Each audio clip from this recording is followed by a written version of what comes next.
Welcome to the show. এবারের ঈদে মিলেছিল দীর্ঘ ছুটি। সময়টাকে উপভোগ করতে সিনেমা হলে ভিড় করছেন দর্শক। কেউ এসেছেন পরিবার নিয়ে, কেউ বা বন্ধুদের সঙ্গে। কারো হাতে টিকিট, কেউ দাঁড়িয়ে আছেন দীর্ঘ লাইনে। তাদের কেউ পছন্দের সিনেমার টিকিট পেয়েছেন, কেউ বা বাধ্য হয়ে দেখছেন অন্য সিনেমা।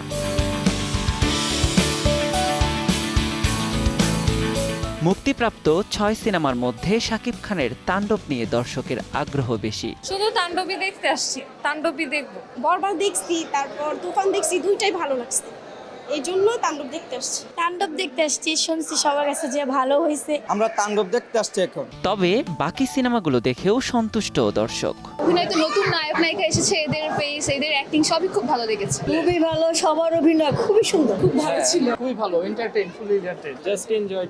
ঈদে তাণ্ডবের পরই হল সংখ্যা এগিয়ে ইনসাফ। দর্শকের পছন্দের তালিকায়ও দ্বিতীয় অবস্থানে স্থান পেয়েছে শরীফুল রাজের সিনেমাটি। আমি তাণ্ডবের পরেই ইনসাফ দেখবো অবশ্যই। অনলাইনে যে পরিমাণ হাইপ তাণ্ডবের, সেটা দেখে আমরা সিদ্ধান্ত নেই যে তাণ্ডবটাই দেখবো। কাল পরশু ইনসাফটা দেখার ইচ্ছা আছে আমাদের। এখন তাণ্ডব দেখবো, গতকালকে দেখেছি, আজকেও দেখবো।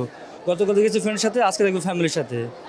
দেন তারপরে এই পুরো প্ল্যান হচ্ছে ইনসাফ দেখার।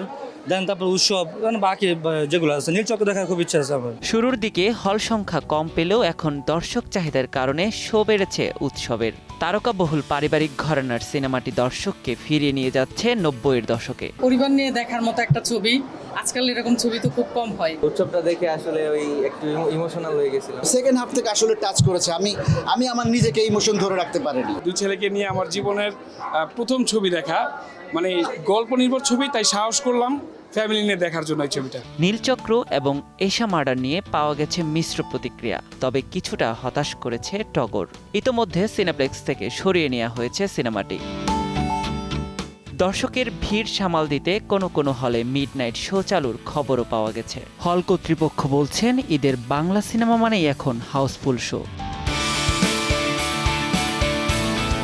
নিয়াজ শুভ, সময় সংবাদ, ঢাকা।